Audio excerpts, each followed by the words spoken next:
Қайырлы күн, құрметті студенттер. Біздің бүгінгі сабағымыз өзін-өзі тану рухани адамгершілік білім беру бағдарламасы идеясының авторы Сара Алпысқызы Назарбаеваның 80 жылдық мерейтойына арналады. Бүгінгі сабағымыздың тақырыбы жүрекке жол тапқан мейірімді ана Сара Алпысқызы.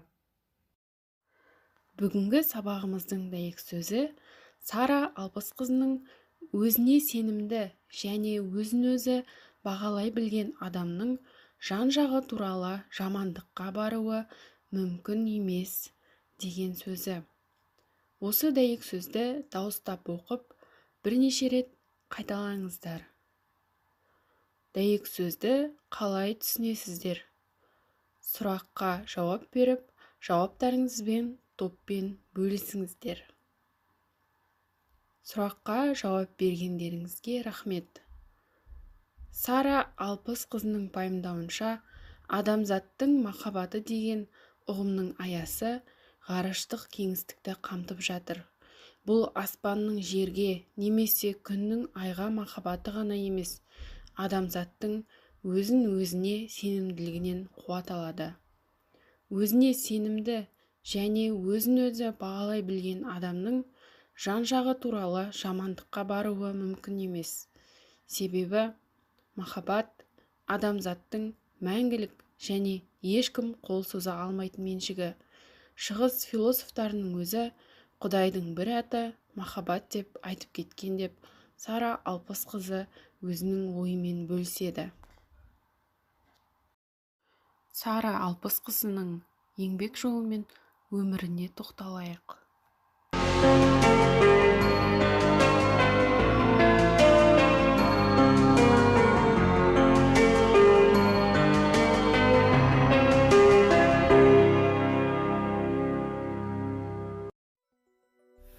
Осыдан 80 жыл бұрын 1941 жылы Республикалық бөбек балалар қайырымдылық қорының президенті, қоғам қайраткері, Қазақстан Республикасы білім беру саласының құрметті қызметкері Сара Алпысқызы Назарбаева дүниеге келді. Қарағанды облысы Бұқар-Жырау ауданы Қызылжар ауылында туған. Қарағанды металлургиялық комбинаты жанындағы жоғары оқу орнын экономист мамандығы бойынша бітірген. Аталған комбинатта Қарағанды көмір бірлестігінде жұмыс істеген. Бала жерге шырылдап туып түскенде маңдайынан жазылып түседі дағдыры. Баяғы үлкендер: "О Алла, бұл дүниеге адам болып тудым. Адам болып кетсем арманым жоқ". Вот какая должна быть у вас цель сейчас, в данный момент. Не подведите себя, свое достоинство. Ты человек. 1992 жылы елдегі ана мен балаларды әлеуметтік қорғау, балалар үйлерін қамқорлыққа алу, тұрмысы төмен, жетім балаларға жәрдемдесу мақсатында Бөбек халықаралық балалар қайырымдылық қорының негізін қалады. Қазақстанда алғашқы болып жетім балаларды қорғайтын заң шығару бастамасын көтерді. Осыған орай Назарбаеваның тікелей қатысуымен жетім балаларға арналған балалар ауылдары салынды. Онда тәрбиеленген түлектер тұрғын үймен, білім алу мүмкіндігімен немесе жұмыспен қамтамасыз етіледі.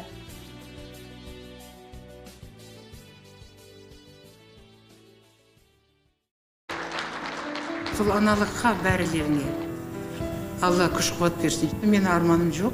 Менің қандай балапандар өсті. Осыны артық ата-анаға қандай бақыт керек, те ғой?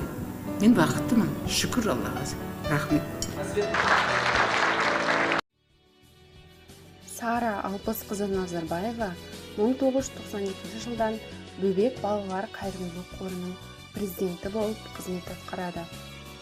Қор аурудың асқынған түрлерімен сырқаттанған балаларға Қазақстан мен шетел клиникаларында емдейтін балалар мекемелері мен ұйымдарына қамқорлық көрсетеді. Әсіресе Арал мен Семей ядролық полигоны сияқты экологиялық апатты аймағының балаларына ерекше көңіл бөлінеді.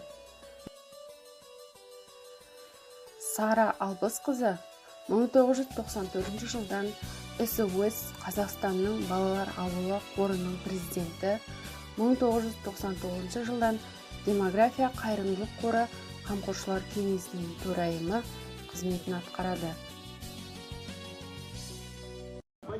Нам выпала великая миссия – воспитывать подрастающее поколение по законам истины, добра и красоты. Помочь каждому ребенку осознать свои истинные предназначения.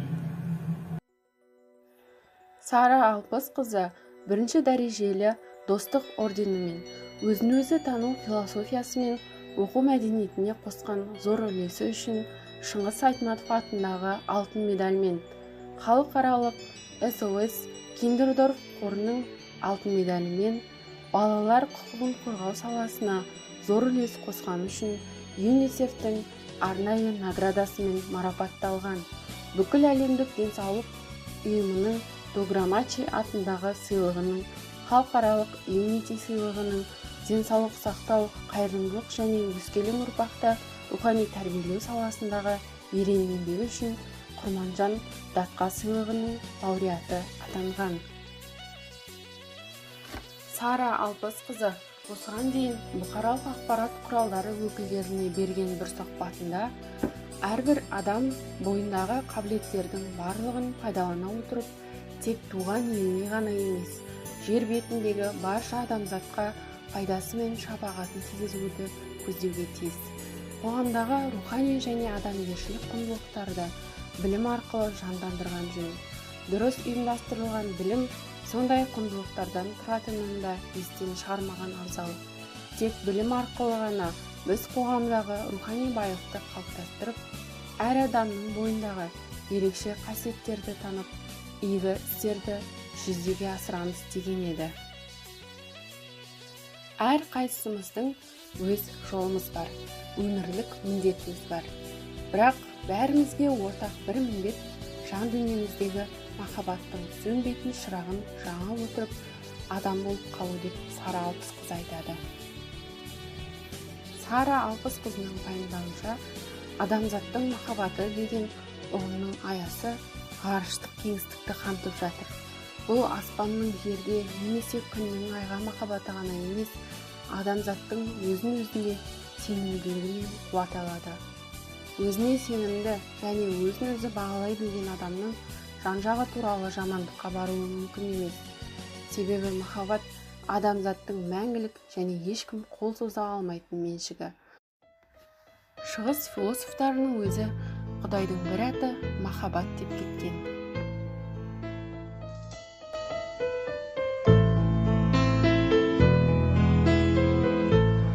Өзің едің тілегімде, жыр боп тұндың жүрегіме, мені сендей түсінетін кім бар екен бұл әлемде. Жарқын құшақ жайған айым, ниетіңе сай болайын, мені сүйген жүрегіңнің лүпілінен айналайын, мені сүйген жүрегіңнің лүпілінен айналайын, айналайын. Студенттер, мейірімділік ұғымын толығырақ ашу үшін келесі видеороликті тамашалайық. Мынаны алсам бола ма? Болмайды, қызым.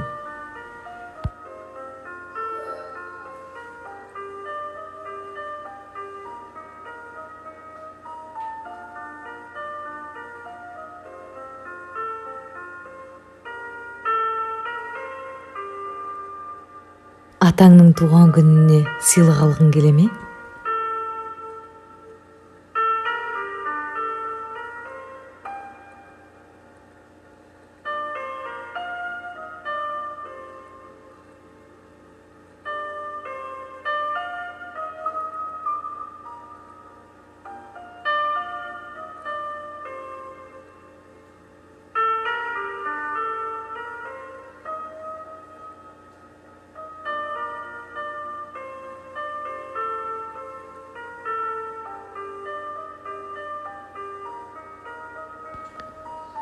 Кешіріңіз, тортты қайтарсам бола ма? Иә, әрине. Бірақ мен осы тортты алғым келіп тұр. Келесі жолы аламыз, қазір ақшам жетпейді. Сіз анау жолда солай айтқансыз.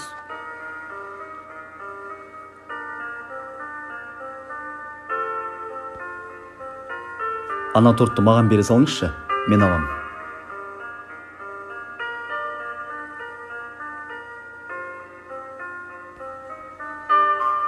Кешіріңіздер, тоқтаңыздаршы. Сәлем балақай, мынау саған. Жоқ, ала алмаймыз. Өтінем, алыңыз. Сіз олай істеуге міндетті емессіз. Түсінем. Жасым 7-де болғанда, мамам маған торт алайын деп дүкенге барғанбыз. Мам, мына тортты алайықшы. Бірақ мамамның ақшасы тортты алуға жетпеді.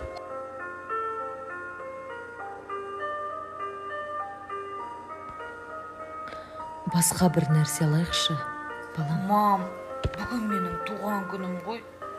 Алайықшы торт.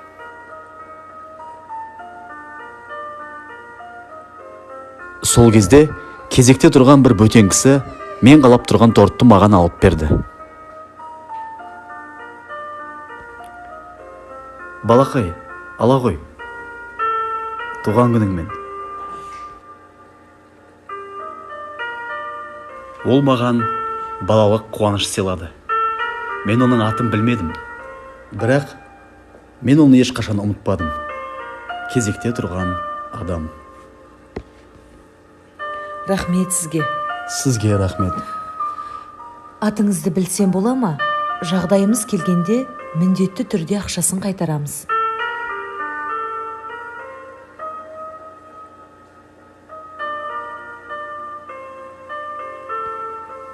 Балақай, сенің де жағдайың келген кезде басқаларға мейіріміңді көрсетем деп уәде бер. Кешіріңіз, атыңыз кім болады?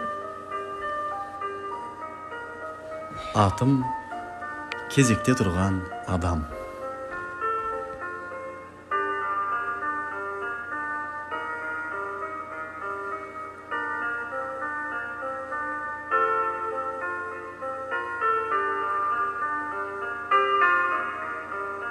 Ата, туған күніңізбен. Мен сізге мына тортты таңдап алдым. Ой, мынау мен жақсы көретін торт қой. Жүр, торттың бетін ашып дайындайық. Мұнша ақша жаратпауым керек еді, неге әуре болдым?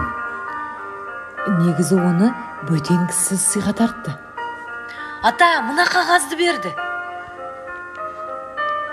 Кешіріңіз, мекен жайыңызды жазып беріңізші, ақшасын сосын қайтарамын.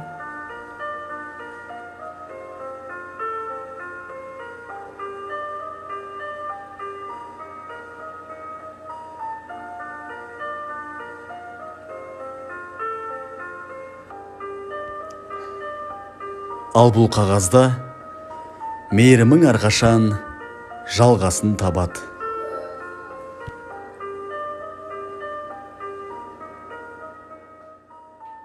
Және ол саған қайта оралады.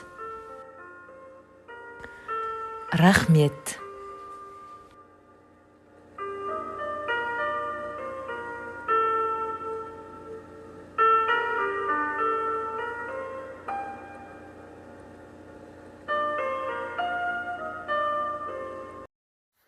Студенттер, бұл видеороликтен қандай ой түйдіңіздер?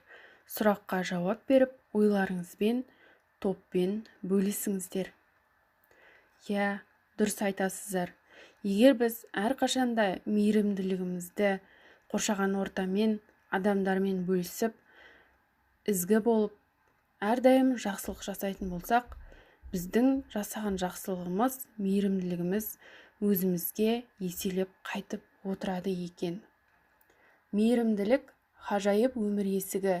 Мейірімді болсаң, саздауынмен тербетілер бесігің. Ашық болсын мұқтаждарға көңілің мен есігің. Мейірімсіз болсаң, болмас бізге кешірім. Қол ұшын бер жетімдерге жылаған, қайтарма қолын ананың көмек сұраған. Адамзат сіңірген бойға мейірімді, өтініп соны сіздерден әркез сұранам. Мейірімді ізде, таза, аңғал жүректен, селт еткізіп, сезімді бойда діреткен, мейірім ана бойында сіңірген бойға мойында, өмірге мына жылылықпен гүл еккен. Студенттер, мейірімді адам дегенді қалай түсінесіздер? Қандай адамды мейірімді адам деп айтасыздар? Мейірімділік сөзін топтастырайық. Осы сөздің мағынасын ашатын сөздерді топтастырып жазайық. Жылы сезім жүректерде сақталады. Мейірімділік тек жүректен басталады. Бүгінгі сабағымызды жақсы көңіл күймен аяқтау үшін барлығымыз бірге Сара Алпысқызының сүйікті әні «Айналайынды» бірге шырқайық.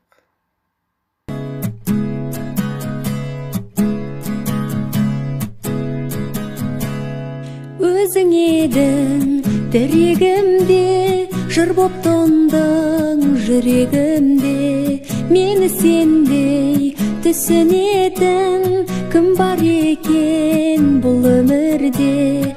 Жарқын құшақ жайған айым, ниетіңе сай болайын, мені сүйген жүрегіңнің лүпілінен айналайын, мені сүйген жүрегіңнің лүпілінен айналайын.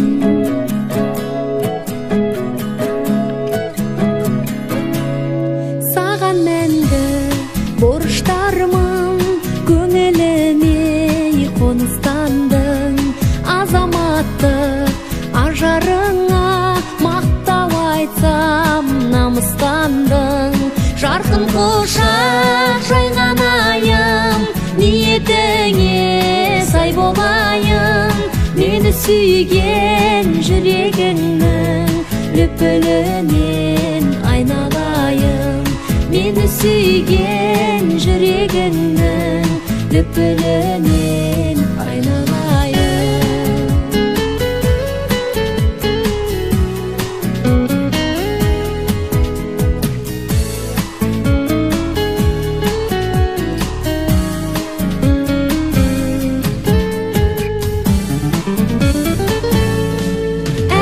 Әнге жалғасын деп келеді арман алға сүйреп, менің кемем өрге жүзсе сен қуандың алғашқы рет. Жарқын құшақ жайған айым, ниетіңе сай болайын, мені сүйген жүрегіңнің лүпілінен айналайын. Жарқын құшақ жайған айым, ниетіңе сай болайын, мені сүйген жүрегіңнің лүпілінен айналайын, мені сүйген жүрегіңнің лүпілінен айналайын, айналайын, айналайын, айналайын, айналайын.